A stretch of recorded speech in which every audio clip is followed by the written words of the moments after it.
Bem, a gente está fazendo a leitura aí do Kotlin in Action. Essa eu peguei na segunda edição, mas eu sei que tem a primeira edição e, como já foi falado, né, tem algumas diferenças, mas quando chega nos capítulos posteriores. Mas eu acho que essas principais dicas que começam no capítulo 1, 2 e 3 acabam sendo as mesmas coisas. Eu acredito que seja isso. Eu não tenho a versão do 1, mas tenho fé que seja dessa maneira. E aí, ficou um ponto da nossa semana passada, que era a parte das exceptions, no Kotlin, e, consequentemente, daí prosseguimento no capítulo 3. E aí eu fiz esse PPT mais para uma questão de resumo, porque não tem como a gente explanar tudo, né?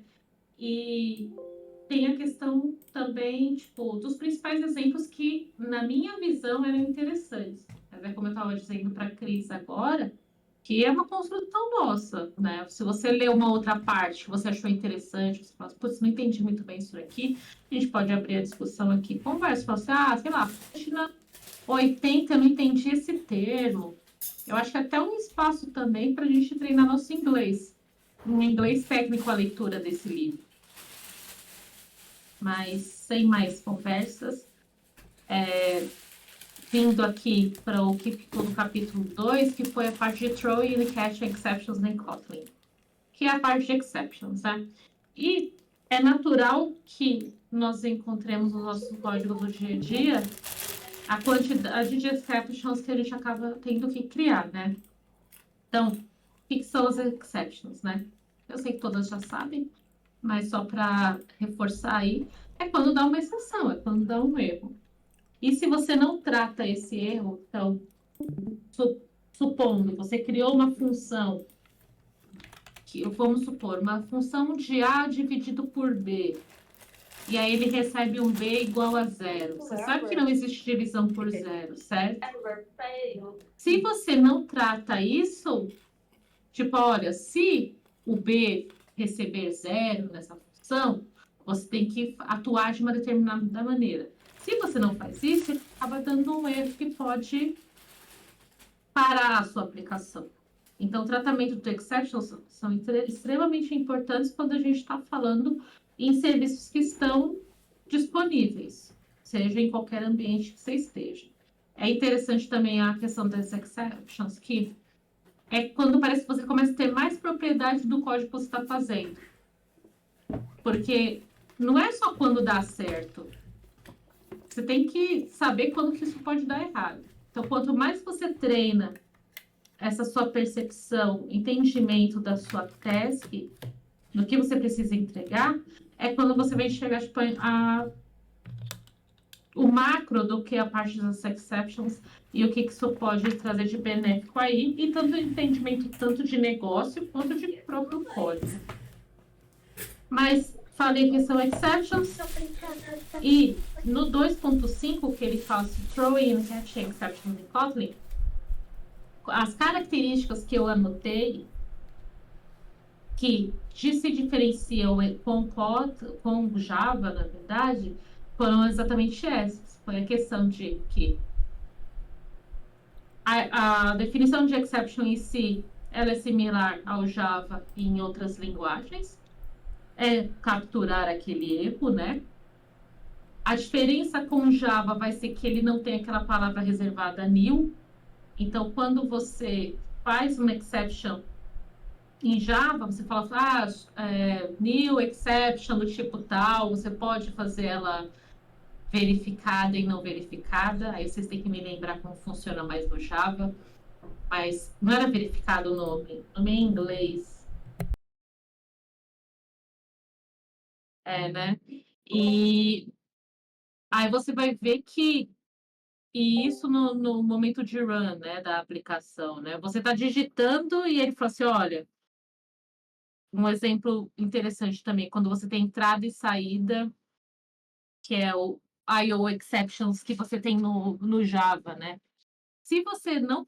Ele entende que pode jogar aquela exception, tipo, de não recebimento, alguma coisa do tipo, E se você não trata aquela exception, ele já fala assim, olha, pode jogar essa exception aí, então é melhor você tratar. Então, ela é uma exception verificada, né? E tem as não verificadas que acabam acontecendo no momento de run da sua aplicação, que se você conhece um pouco mais da sua lógica e dos desdobramentos que ela tem, você acaba aí tratando esse erro. Em Kotlin, você acaba tendo com o construtor throw, tipo, de jogar, que ele pode ser parte das outras expressões. Você pode utilizar o try, o catch, o finally. Eu sempre usei mais o try e o catch. Dificilmente usei o finally na minha vida. Não sei se vocês costumam usar o finally, Tinha seja em qualquer aquele, linguagem. aquele exemplo clássico, né, de fechar o arquivo no É, Finally. é. Mas Mas, assim, de vida eu nunca vi. é, né, que aí surgiu, a gente viu lá no Java efetivo, que tem o tal do try with resources, que você faz o try, mas assim, automaticamente ele já fecha, né, o arquivo, então não precisaria fazer um close ali, então mudou Entendi. um pouquinho. E em Kotlin, o que eu já vi é realmente mais o try e o catch. Nunca vi finally. Na verdade, eu descobri o Finally na faculdade, que eu acho que trabalhando eu nunca vi o Finally. É que eu tenho menos tempo de vida na área tech, né? Talvez os códigos mais antigos aparecesse mais, né? Você não precisa explicitar qual exception será retornada. É bom explicitar, principalmente como ato de boas práticas, principalmente quando você vai fazer debug da sua aplicação. Explicitar as exceptions é extremamente importante para você fazer o seu troubleshooting mais rápido. O finally é igual no Java e o Kotlin não te força a tratar as exceptions, que é a mesma questão do verificado e não verificado. Ele entende que você já está tendo domínio. É isso que eu entendi. Aí eu coloquei esses exemplos que são os exemplos do livro, que aí eu tenho. Tá vendo que ele entrou aqui dentro de uma expressão if, né? Onde ele valida o valor da porcentagem. Se a porcentagem não estiver, ó, not in entre 0 e 100, você faz o throw e não o new throw. E legal argument exception. E aí você me dá uma mensagem. Ou você pode colocar também como parte do else, ó, throw e legal argument exception, da mesma maneira.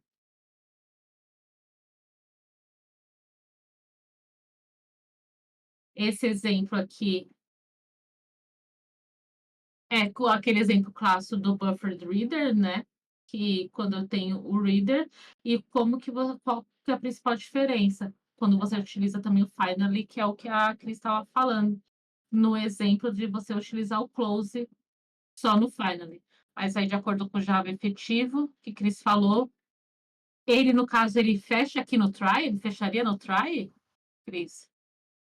Na verdade, a gente faria a leitura do arquivo dentro do try. Nossa, agora você lembra de tinha classes É, que implementavam porque o try with resource ele já trata a exception, né? Já manda. Aí não precisa dar o return específico ali do cat, né? Então não tem esse cat, não é necessário para ele dar o throw da exceção. Eu tenho um exemplo, eu acho que eu me lembro do Finally, para quem usa JDBC mais antigo, a gente usa para fechar a conexão com o banco.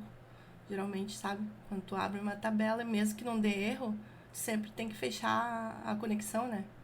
Aí, geralmente a gente usava o Finally para isso. Mas quem usa framework, né? Os framework aí não faz conexão, né? Só se quem usa o JDBC de conexão. Esse eu me lembrei agora.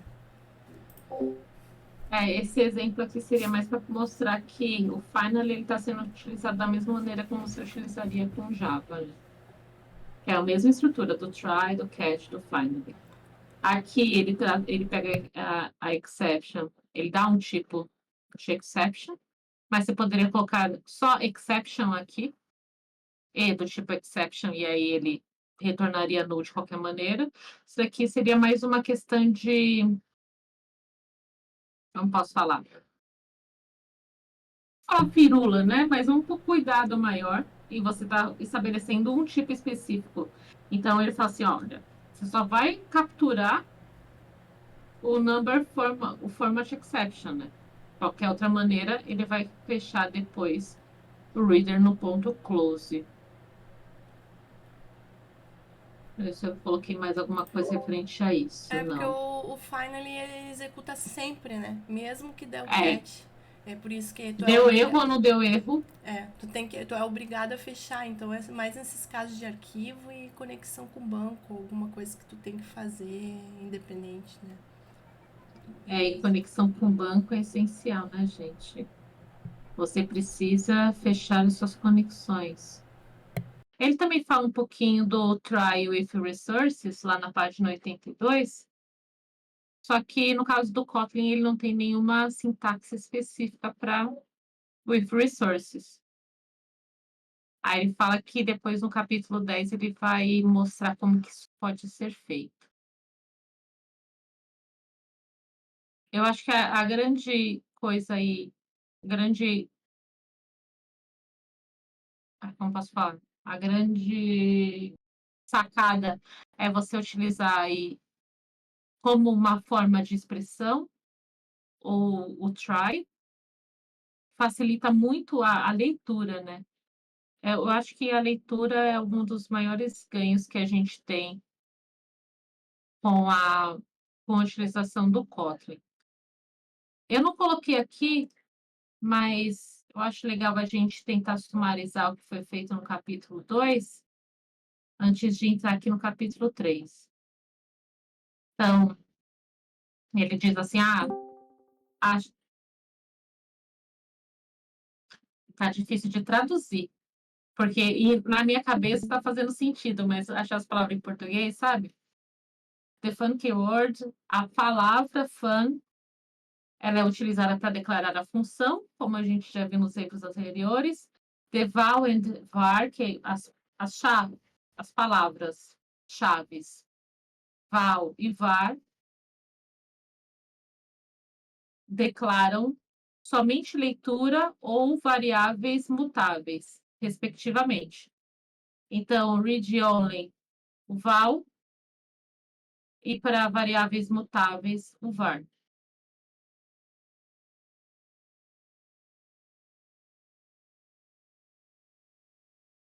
Enquanto o val referencia read only, the object that is points to may still be mutable. O ponteiro do objeto? É isso? E esse aí era um exemplo que o val apontava para um mutable list. E aí a variável lá era read only, está apontando para aquela mutable list, mas aí você podia adicionar itens na lista. Né? Entendi. Então ele funcionava como um ponteiro só para você ler. Mas Sim. você editava a partir da var. Será que ele tinha uma cópia? Então, a lista eu podia, como era uma lista mutável, eu podia adicionar itens. E estava atribuído ao val. Então, assim, eu não podia mudar, tipo, val list. Esse list eu não posso apontar para outro objeto. Mas essa lista eu posso adicionar itens dentro dela. Tá, entendi.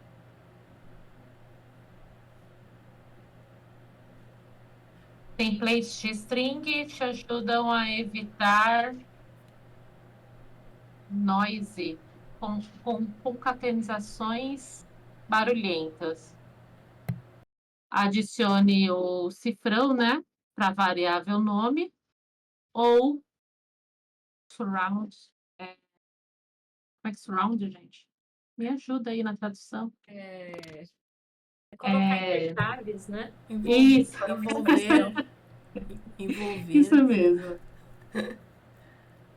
As classes podem ser expressadas de uma maneira mais concisa em Kotlin O if, o familiar if, né? Tipo, como if é uma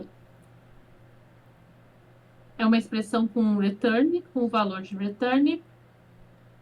A expressão when, ela é análoga ao switch em Java, mas é mais poderosa.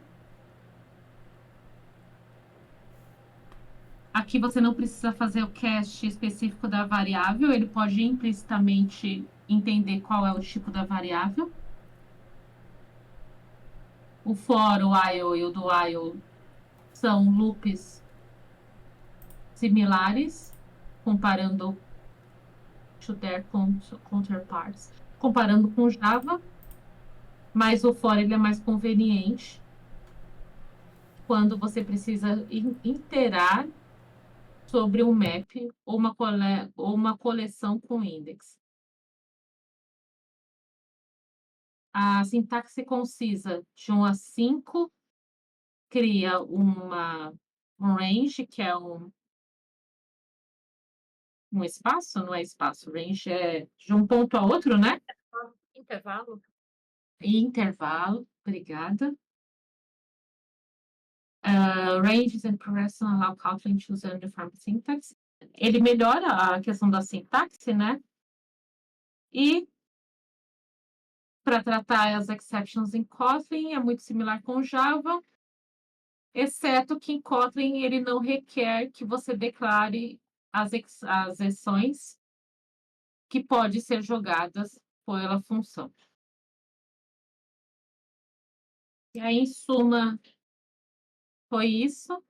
Aí você já melhora o seu inglês, aí você já vê que seu inglês está ruim, no meu caso.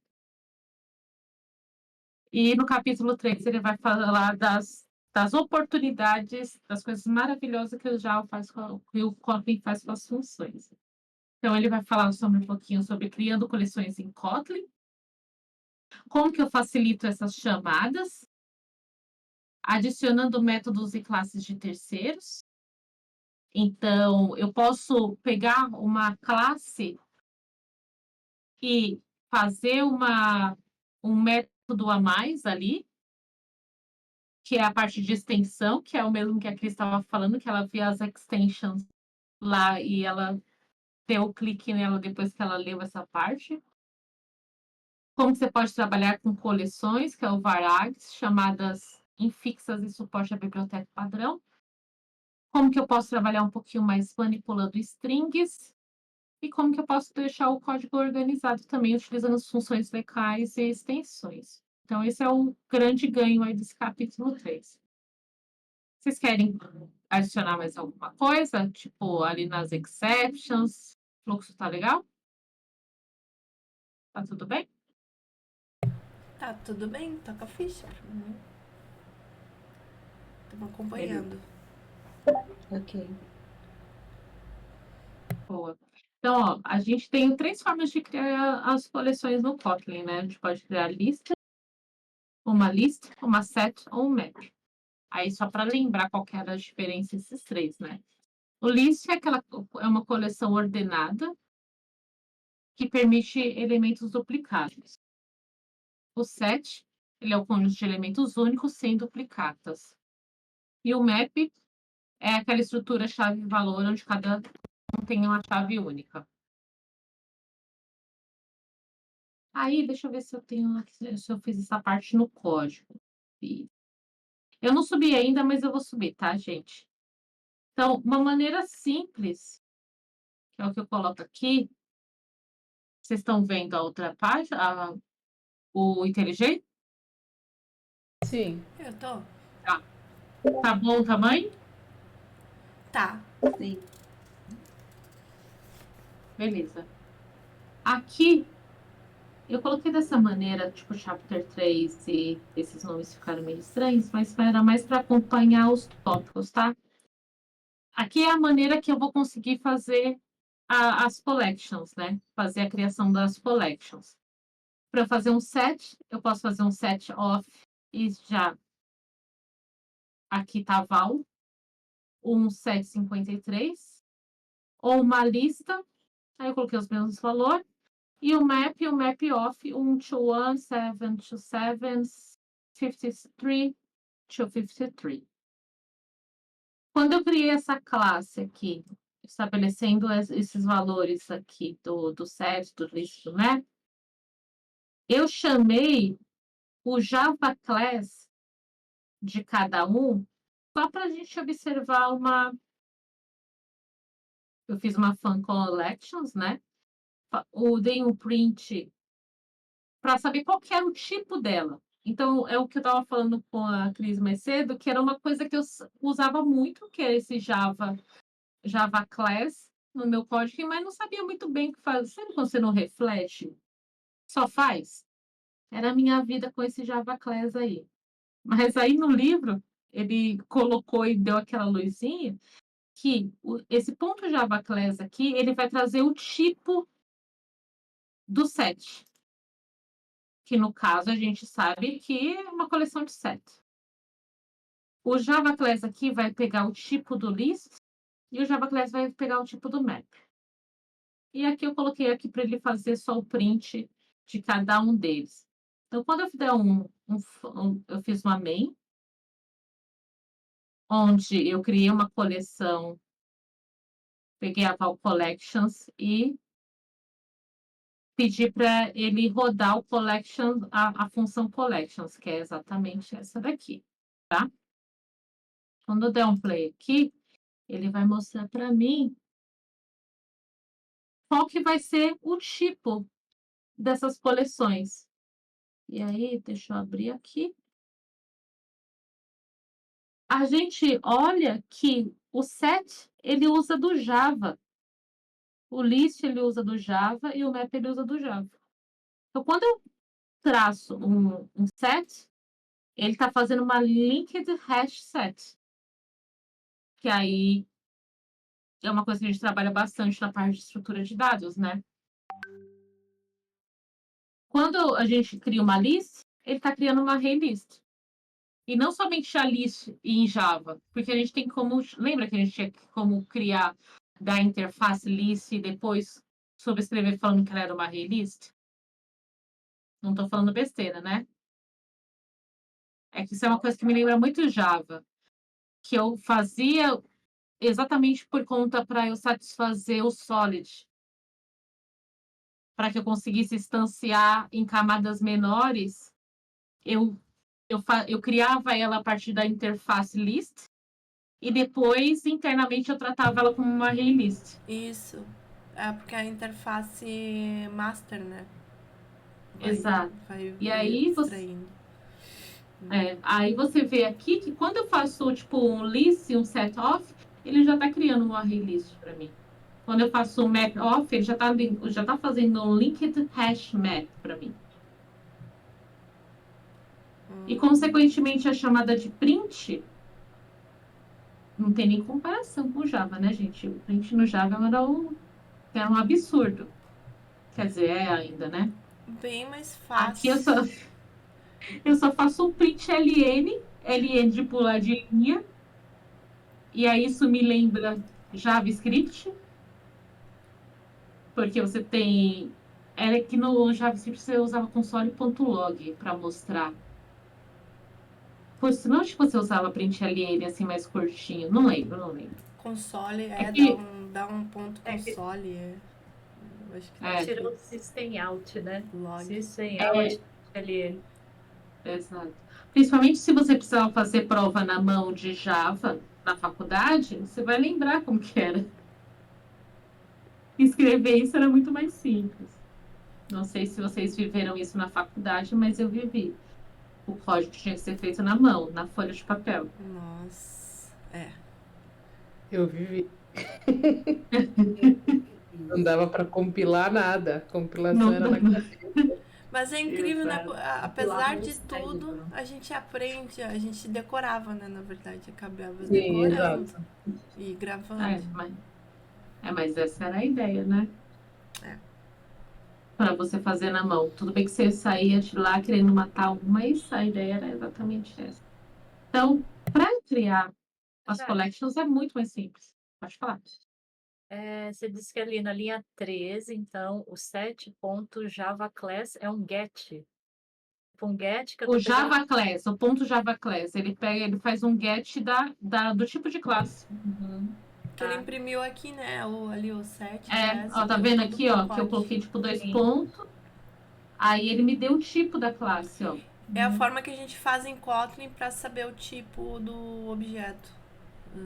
Exato. Porque Não tinha no pensado Java no a gente dá um ponto class, né? Quando a gente quer saber se um objeto é do mesmo tipo que o outro, por exemplo, a gente dá pega lá um método lá, agora eu não lembro, mas é o ponto class, né? Direto. Como aqui em Kotlin a gente tem que dar um Java. Qualquer objeto, se tu Entendi. pegar, dar um Java class, vai trazer, né? Deve ser isso. Que Uma coisa que eu interessante. vejo bastante quando eu estou fazendo os testes de unidade, principalmente das minhas funções, quando eu vou fazer um mock, eu coloco a classe, tipo, esse é um exemplo, tá? Collection.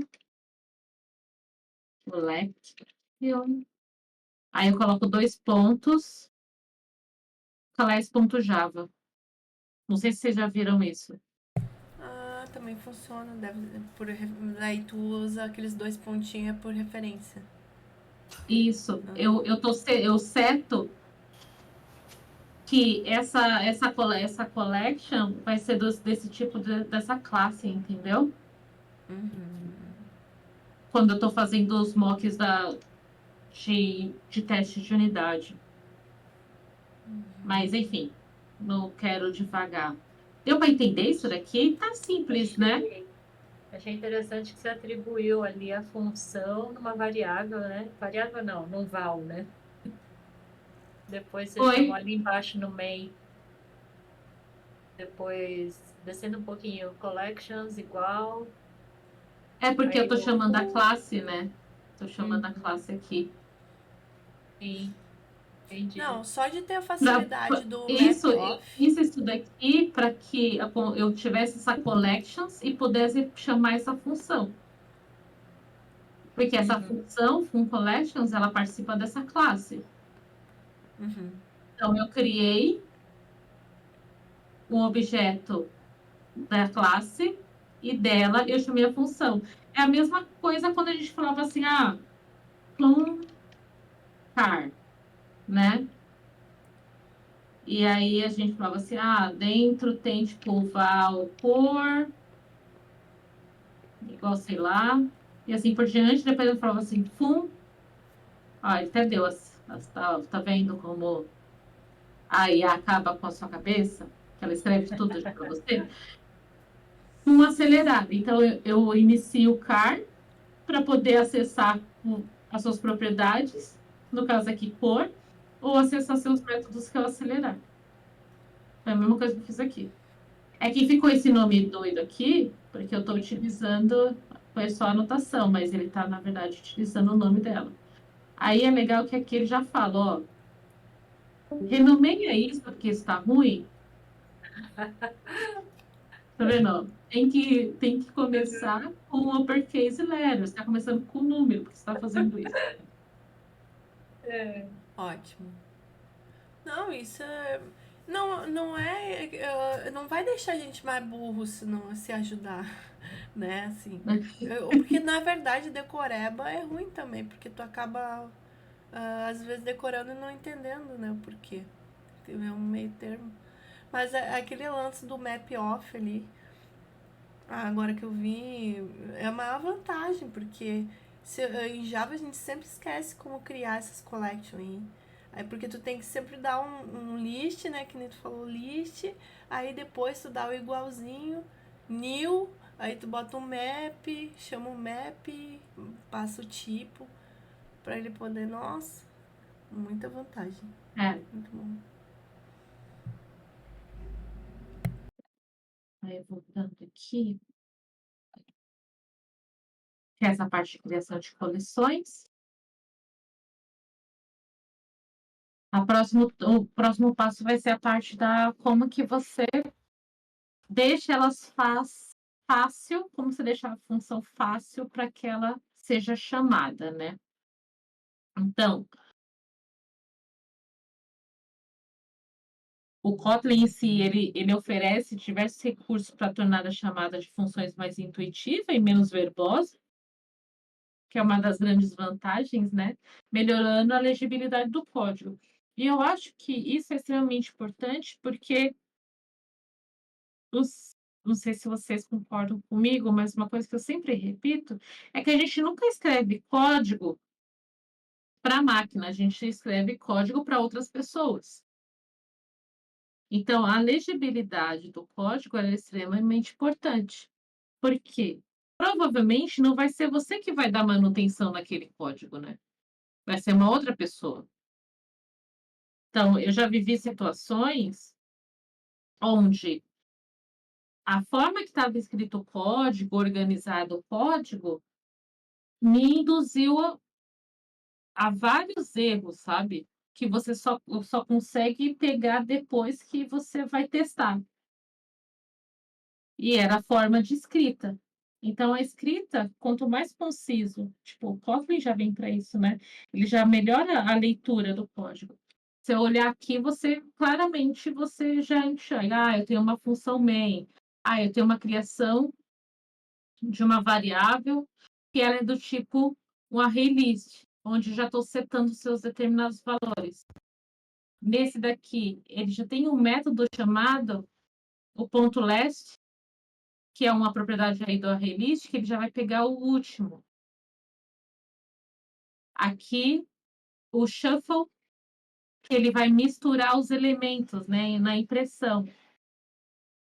E, nesse caso, eu tenho dos numbers, eu tenho o método sum. Isso você já consegue ir muito mais diretamente para o que significa aquele código, né? E aí, voltando para a questão do Kotlin, ele vai ter aí 3 mecanismos interessantes para a gente olhar agora, que é o parâmetros padrão, argumentos nomeados e combinação de argumentos nomeados e padrão. Então, assim, em questão, tem 2, né? Ele tem os parâmetros padrão e tem os nomeados. E você pode meio que misturar ambos. Então, entrando nesse daqui, você... Não, pulei. Eu coloquei aqui no exemplo. Que é esse. Então, eu tenho aqui uma função que ele faz um join na string. Vamos supor aí que você tem uma coleção de strings e você quer melhorar como é que vai ser feito, tipo, a impressão deles. A gente fazia isso muito no toString, né? No Java. Não tem um método toString também, que a gente fazia um override? Sim, para imprimir, né, o objeto. Só que aí quando você só chamava ele padrão, o que acontecia? Vocês lembram? Ele traz o endereço da memória. Isso. Aí você tinha que fazer o override dele para que ele pudesse imprimir mais bonitinho, né? Fazer a concatenação ali. Isso. Dos valores. E aí, a ideia do join to string aqui é a mesma ideia. Só que ele é mais maleável para você trabalhar. Então, da forma que eu construí aqui foi o seguinte: essa função join to string, ela pode receber 4 parâmetros, onde o primeiro é a collection, o segundo é o separador, que é a vírgula, o terceiro é o prefixo que está vindo antes, e o postfix que está vindo depois. Tá vendo que aqui está vazio, né? Tá tudo bem, não tem problema. Eu estou falando que eu vou separar eles por vírgulas. E aí, como que foi? E ele vai retornar uma string aqui. Beleza. Como é que vai ser a construção do meu resultado, né? Ele vai vir primeiro o prefixo, que é a ordem. Ok. Depois, ele vai fazer um for, né? Uma iteração em cada elemento com a collection que ele recebe. E se o index for maior que 10, ele vai fazer um append no separador. Então, a cada um, ele pega um elemento e coloca o separador, que é a vírgula, e depois ele fecha aí com postfix. Deu para entender? E ele retorna o toString aqui. De boa. Vamos ver como isso funciona. Ah, eu acho que ele vai fazer, tipo, imprimir que nem o JSON, né? O formato meio... Ou algo parecido. Ele vai imprimir separado por vírgula. Mas o que eu quero chamar atenção nisso daqui, eu coloquei 3 maneiras aqui, ó. Pedi para ele imprimir. Ele está chamando a calling functions depois do join string. Tá vendo? Eu criei uma lista aqui. 1753. E aí eu coloquei 3 maneiras de fazer isso daí. Deixa eu só anotar esse say hello aqui, que é outra coisa. Ah, tá. Então, ó. Vou separar um pouquinho para às vezes ficar mais bonitinho a leitura. Olha só. O primeiro é o padrão. Só estou passando na lista. E por que ele não quebra? Porque ele já tem prefixado o que poderia ser os demais. Tanto o separador como prefixo como pós-fixo. Então, se eu rodar só esse primeiro aqui, então eu vou anotar essas duas aqui, só para não falar antes do que vai acontecer. Vou rodar aqui o FAMEN.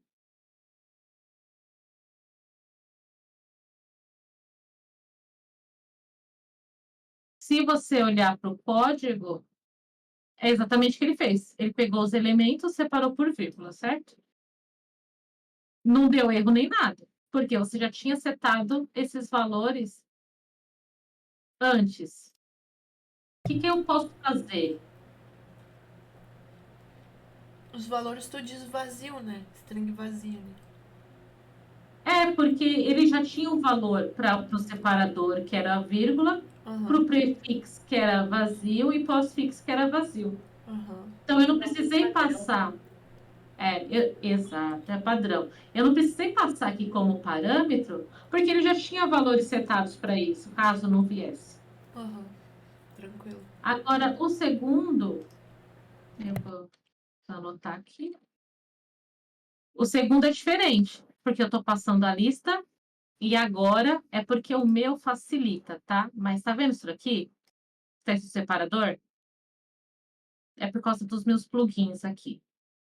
Teoricamente não era para aparecer. Ia ficar só assim, ó. List, vírgula. Estou colocando um padrão para o separador, que é porque eu quero ponto e vírgula nesse caso. Tá vendo? Aqui. Para o prefixo, que é o prefixo, que é o primeiro que aparece. Eu estou querendo que apareça um parênteses. E no final eu quero que apareça um parênteses fechando. Então, por conta dos meus plugins, tá aparecendo a palavra separador, prefixo e pós-fixo aqui. O nome do argumento. Teoricamente, se você não tem, não apareceria. Você ia passar só tipo list, entre parênteses, o ponto e vírgula, aí depois vírgula, que nem daqui, que nem ele já me deu aqui. Tá vendo que esse negócio deixa a gente mais burro? Ó, que nem ele tá aqui. Tá aparecendo separador prefixo pós-fixo por causa dos negócios que eu tenho instalado aqui. Mas enfim, whatever. Quando eu mandar rodar isso, o que ele vai fazer? Ele vai atribuir para o separador o ponto e vírgula, vai atribuir para o prefixo o parênteses e para o pós-fixo parênteses.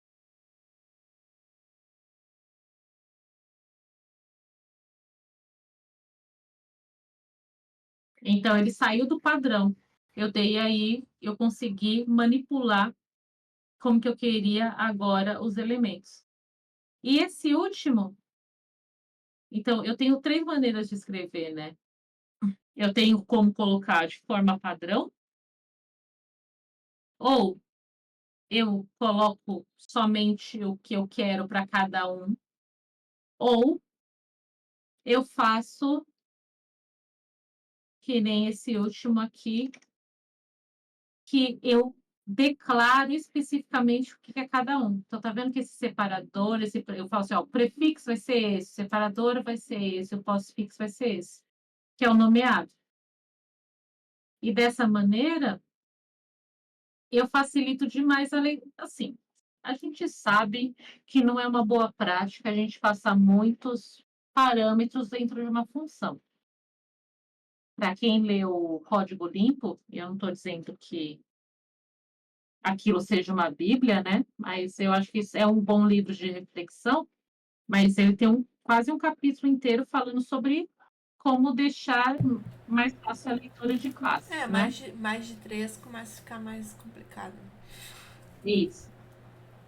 Porém, entretanto, todavia, a gente pega esse exemplo aqui, a gente vê que, tipo, apesar de ter 1, 2, 3, 4, ficou fácil o entendimento, porque eu estou conseguindo nomear o que eu quero setar para cada um deles. Então, quando eu rodar essa última função do println, eu vou ter a mesma resposta. Então, são 3 maneiras de eu conseguir passar os parâmetros aí para uma função que você cria. Isso vai depender muito da necessidade. Eu vejo muita gente, tipo, colocando assim, sabe? Muita gente.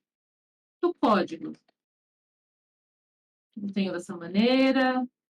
Tipo, para conseguir facilitar a leitura. Não sei se vocês já viram isso. Tipo, parece bobeira, mas para mim faz muita diferença quando a pessoa deixa dessa maneira.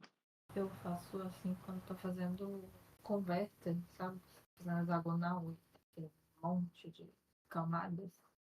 Uhum. Claro que tem que fazer os construtores, eu faço isso. Porque se É, deixar na linha só, me perco. eu também. E outra, é interessante, tá vendo essa linha aqui, ó, que aparece aqui?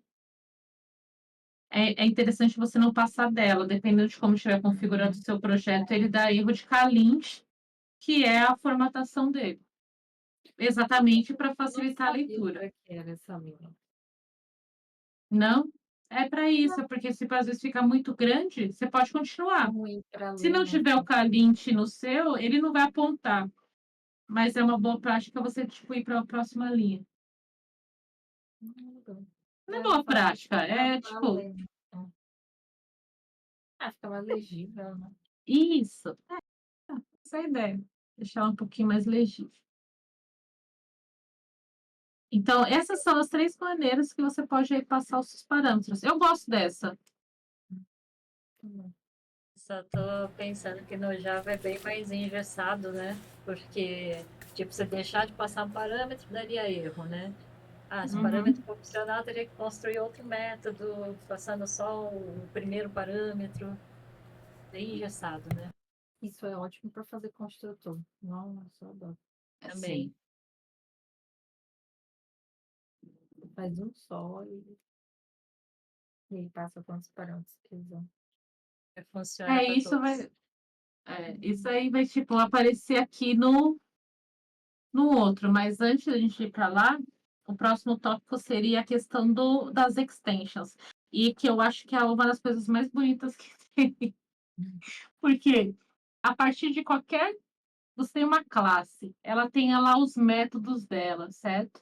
E você quer criar um método específico, trabalhando em cima daquela classe, em cima daquela collection. Você consegue fazer a sua função customizada, sabe?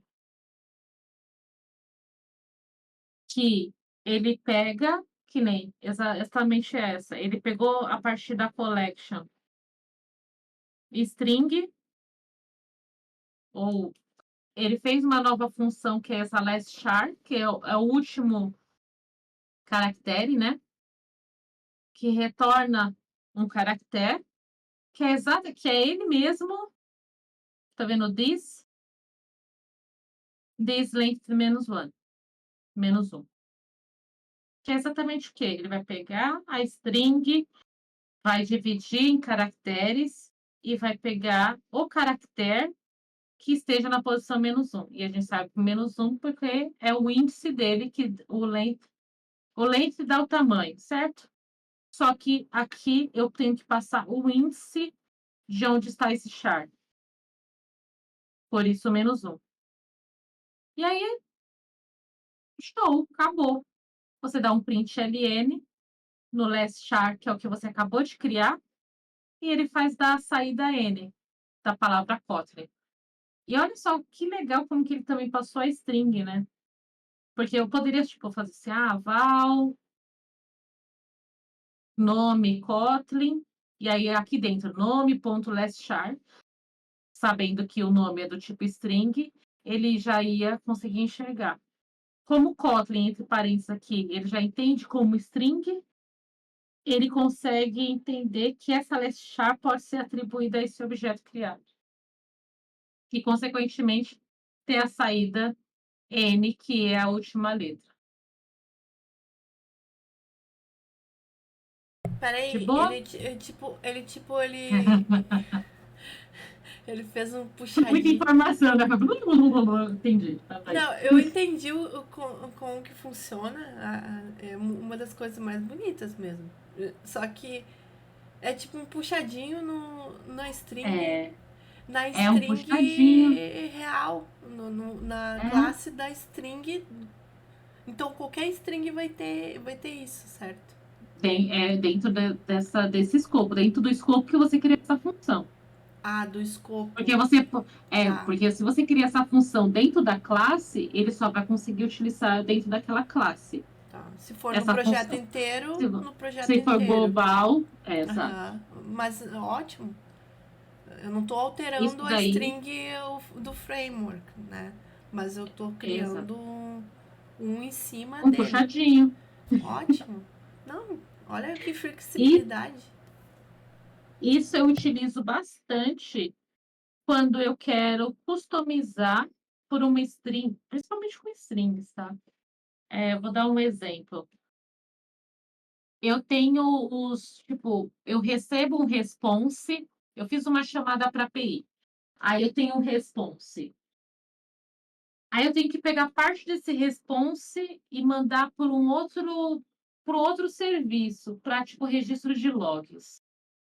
Eu uso muito funções de extensão, extension functions.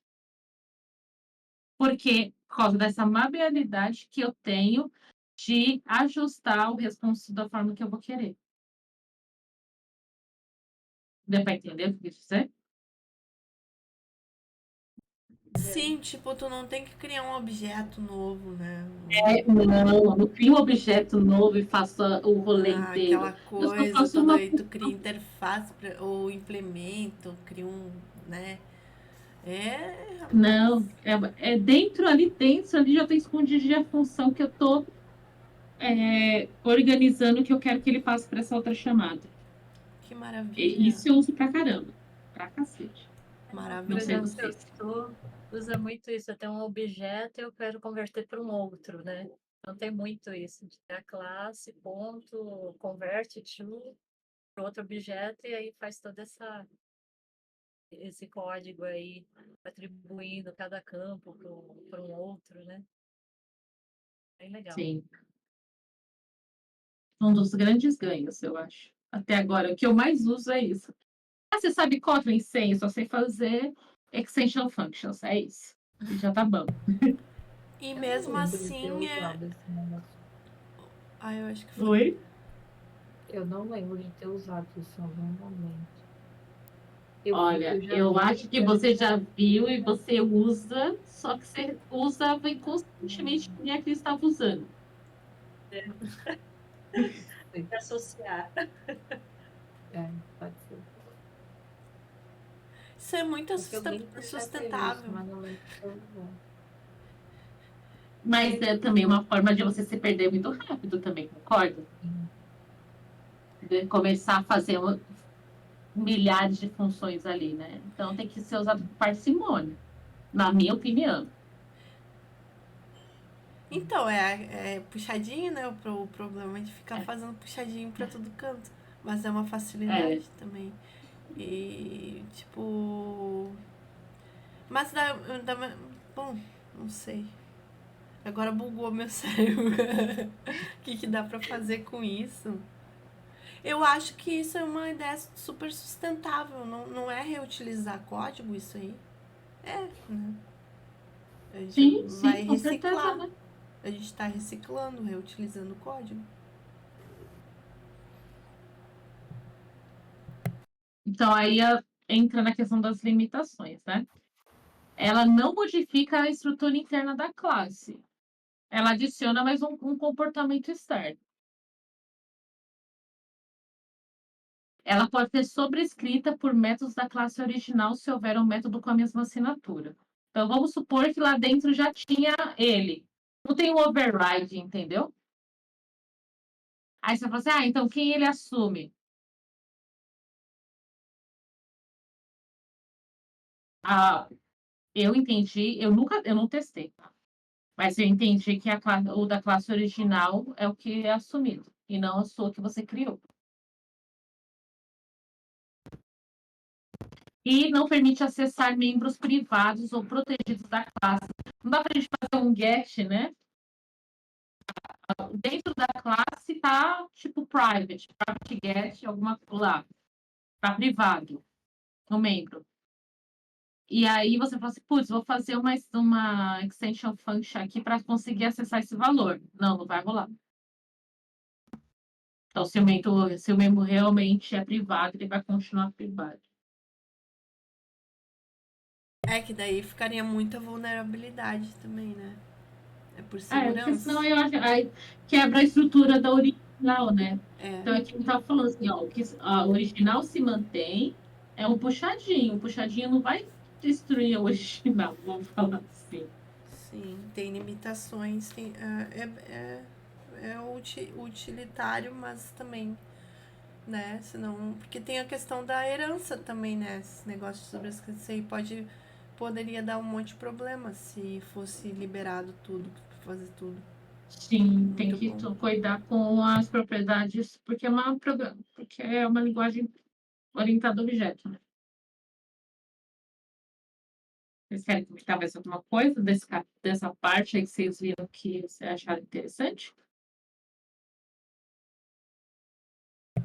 Eu acho Eu que descobri hoje. pra mim tá ótimo. Oi? Eu descobri hoje, né, que eu tava usando isso. É. O próximo é você utilizar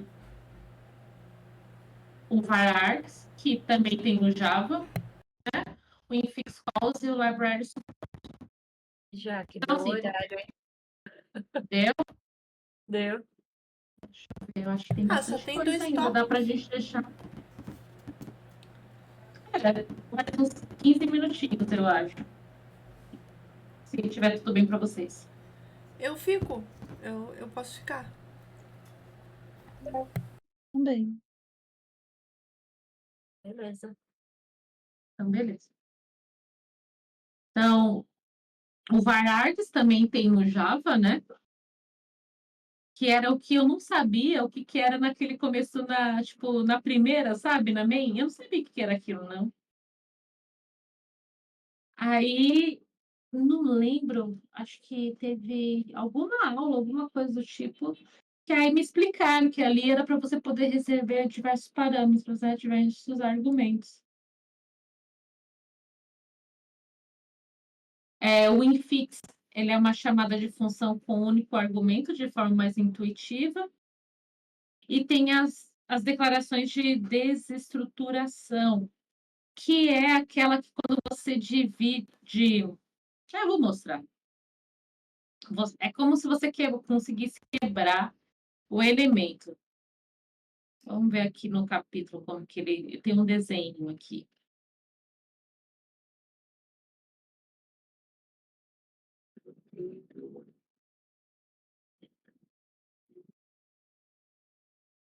Não. JavaScript tem isso, né? Tem. JavaScript tem.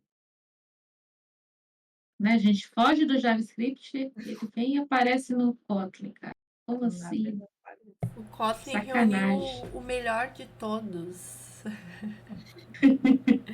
Por isso que ele é tão bom. Cadê? Tá mais para baixo, peraí. Test sharp, blá, blá, blá, blá, blá. Aqui, ó.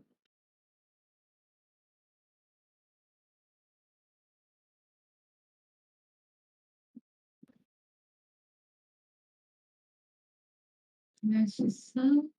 Aqui, ó, o varargs, né? Exatamente isso. Eu tenho o varargs value e ele vai retornar uma lista desse tipo, dependendo do tipo de assinatura. E aí você não precisa, você vai colocar a quantidade aqui, porque o que acontece? Vamos supor, tem uma função que ele pode receber N elementos do mesmo tipo, né? E dessa maneira você não precisa setar inicialmente quantos vão ser, desde que sejam daquele mesmo tipo. Não estou falando besteira, né? Vocês entendem o varargs dessa maneira também, né? Eu sei que do varargs, por exemplo, no Java, no main, aquele lá, é tipo isso, né? É um infinito. Porque ele não sabe o que vai receber, né? Então ele deixa ali meio que aberto. Uhum. Aqui nem aqui, eu posso receber N argumentos que sejam diversas arrays. Uhum. Enfim, vamos olhar aqui os exemplos que eu coloquei. Então, como que ficaria em Kotlin? O exemplo em Kotlin disso. Beleza. From print all, aí eu tenho um vararg messages, que é do tipo string. Aí eu vou falar assim, então eu posso receber N parâmetros que tem que ser do tipo string, beleza? E o que eu vou fazer com eles? Vou fazer um for aqui para poder imprimir eles. Então, se eu passar aqui no print all, olá, mundo e Kotlin, ele vai fazer um for e vai imprimir todos eles. Tudo bem? Aqui eu não falei que eram 3. Eu poderia passar 20 aqui. E ele aceitaria da mesma maneira. Mas a minha restrição é, neste caso, que os elementos vão ser sempre strings. Como é que eu escrevo isso em Java? No Javinha de vocês? Porque não é meu mais. Nada contra, tá? É que a Ah, Gia mas, ama o Java. mas por baixo dos panos. Não adianta. Brincadeira, Gia. Só faz contra ele. É isso, Então, geralmente a gente só usa, eu não sei, eu uso só varargs quando eu tô fazendo aqueles testes no main lá e é input, né, no console.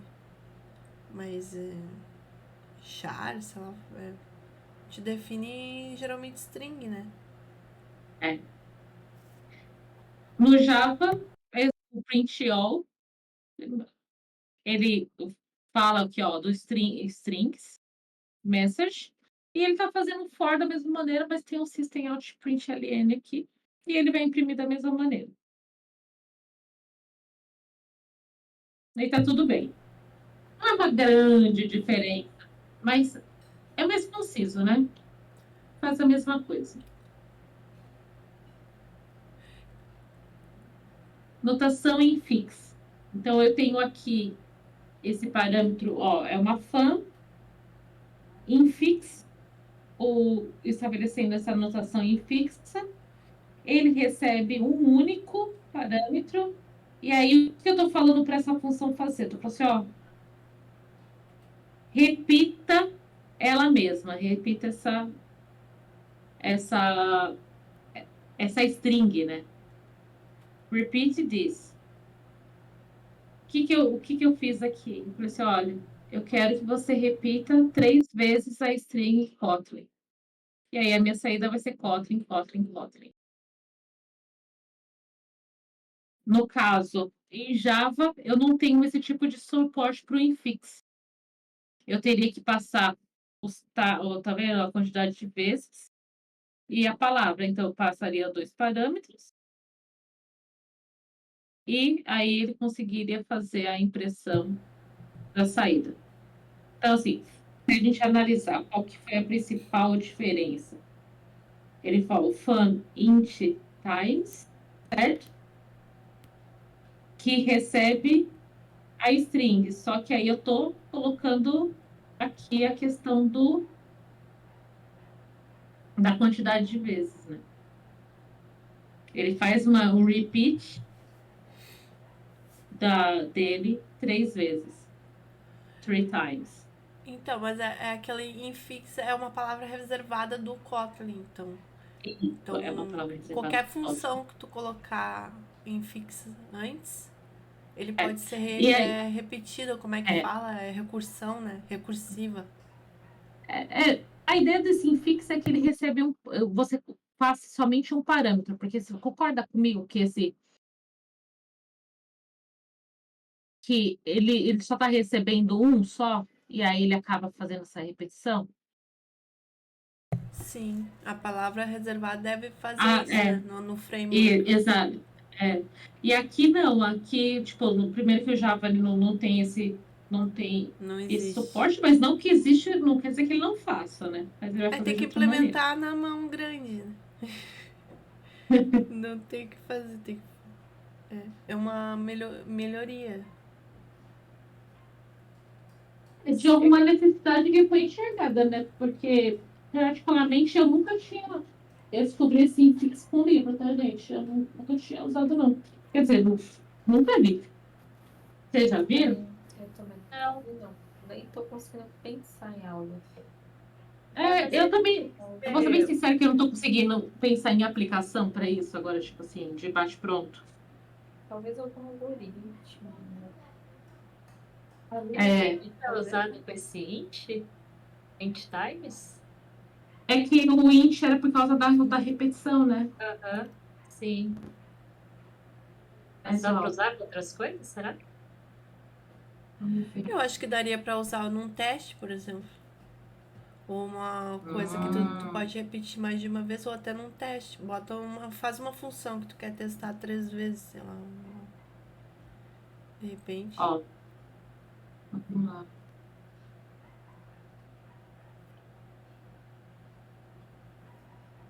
Não sei. É difícil encontrar uma situação, mas eu acho que deve ter utilidade, né? Qualquer coisa que tu quer que seja recursiva mais de uma vez. Eu entendo que esses seriam realmente mais para as repetições, entende? Eu realmente. A gente pode falar o seguinte, a gente pode perguntar pro. E que seja genérico, né? Ao mesmo tempo. A gente pode parar de. Eu acho que já cheguei a dar uma olhada nisso, mas quando estava usando alguma coisa matemática, sabe? Mas eu também não me aprofundei tanto. Tipo, sei lá, matemática, por exemplo, aqueles cálculos de potência, É, de divisão, coisa assim também deve dar. Mas legal. Perguntei aqui pro.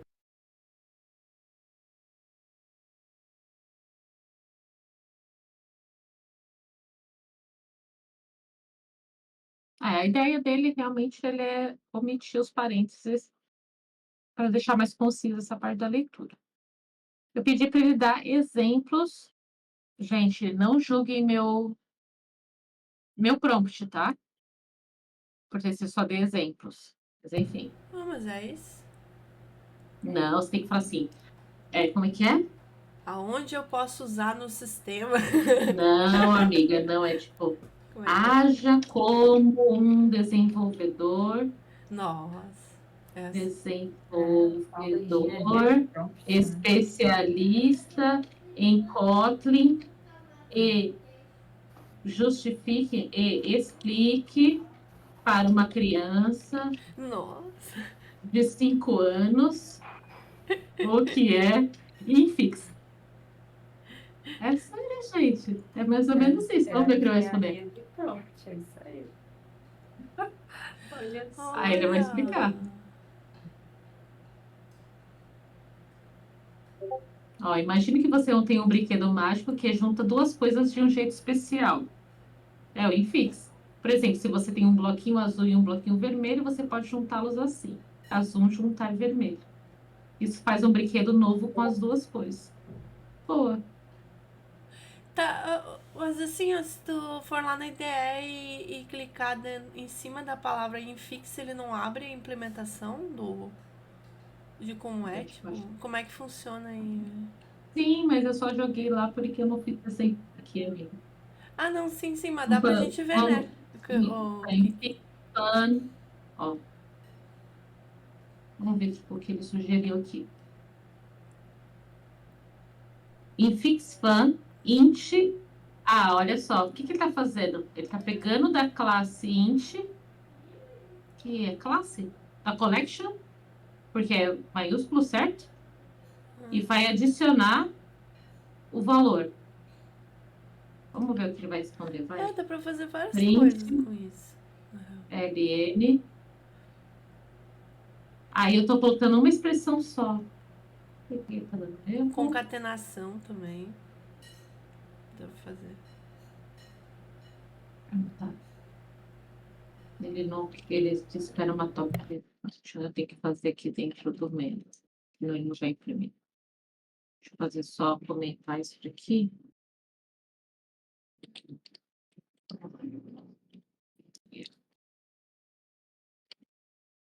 Depois que a gente tiver dicas de como mexer melhor no. Vocês me falam. No IntelliJ eu sou bem ruim. Então, você está esperando uma top level aqui.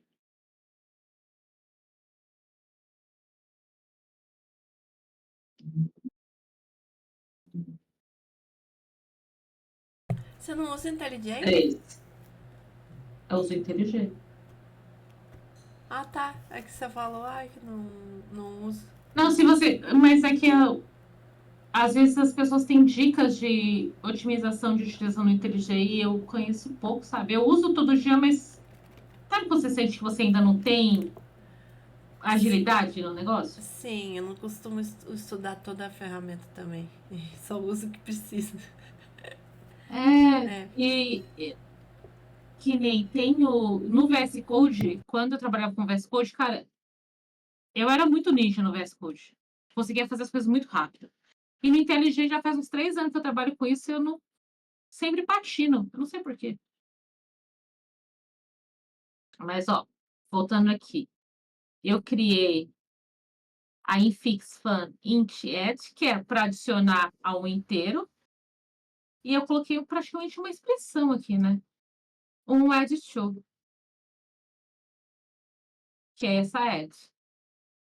E aí ele já entendeu que era para retornar ele mais o 2, mais add to. Esse x aqui é ele mais o 2.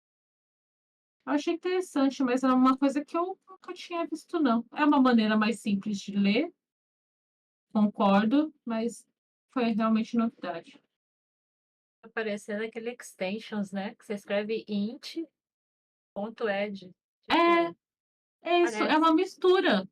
Para mim é uma mistura. É. E aí eu acho que no Destruction é uma coisa que isso aqui me lembra muito JavaScript, que eu escrevi dessa maneira, ou muito próximo, que é fazer esse tipo de concatenação, né? Tá vendo que aí aqui tá um do lado do outro. Eu tenho uma data class pessoa que tem o nome e tem a idade. Aí ele criou aqui nome, idade, pessoa Ana 28 e deu um print ln do nome. Aí ele separa pelo cifrão nome tem cifrão idade anos. E aí ele concatena essas strings com os valores, com os parâmetros aí da pessoa. Se eu fosse fazer a mesma coisa com Javinha, primeiro que aquelas pessoas ficariam um pouquinho maior, né? Mas enfim, faz parte. Classe pessoa, string nome, entidade. Depois aí eu declaro, eu faço o construtor dela, passando o nome, passando idade. Aí eu faço um objeto 1000 pessoa, pego o nome, pego a idade e depois eu faço o LN. Ai, gente, não tenho nem como Ah, escapar, né? Olha, dá 3 pra linhas. diminuir aquelas 2 linhas ali, aquele pessoa.nome. Ah, não, se você quer botar numa variável. Ah, tá. Não, aqui, esse data class aqui, ó, esse data class pessoa, é esse rolê todo aqui, ó. Tá, entendi. Eu achei que dava pra imprimir direto, mas não. Quer criar o nome e idade ali, uma variável. Aqui eu tô criando a variável. Tá. É.